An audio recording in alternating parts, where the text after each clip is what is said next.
আমার দেশ পত্রিকার সম্পাদক মাহমুদুর রহমান। এই নিয়ে আরও জানাতে আন্তর্জাতিক অপরাধ ট্রাইব্যুনাল থেকে যুক্ত আছেন সহকর্মী রাব্বি হোসেন। সরাসরি চলে যাচ্ছে রাব্বির কাছে। রাব্বি, এই যে দ্বিতীয় দিনের যে সাক্ষ্য গ্রহণ মাহমুদুর রহমানের, সেটা আসলে কতক্ষণ পর্যন্ত চলতে পারে? আর দ্বিতীয় যে প্রেক্ষাপটটা আমরা জানি, আসলে নাহিদ ইসলামের আজকে সাক্ষ্য দেওয়ার কথা, সেই সাক্ষ্য গ্রহণই বা কখন থেকে শুরু হতে পারে? কি তথ্য আছে আপনার কাছে?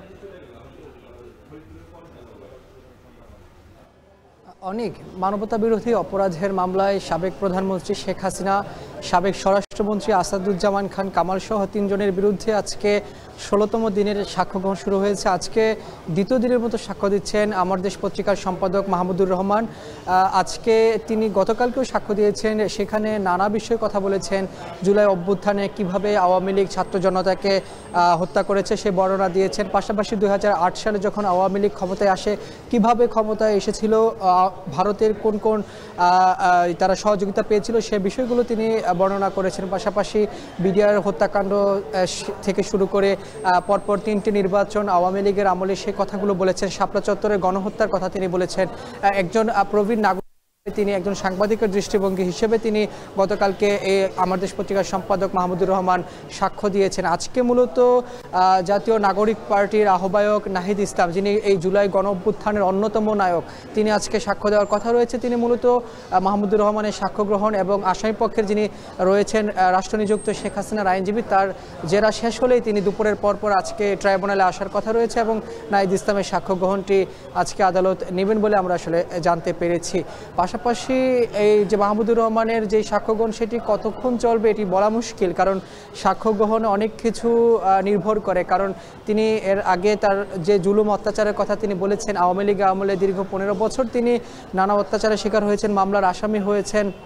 তাকে তার জবানবন্দিতে আমরা দেখেছি যে তিনি বলেছেন যে আয়নাঘরে তাকে বন্দি করে রাখা হয়েছিল।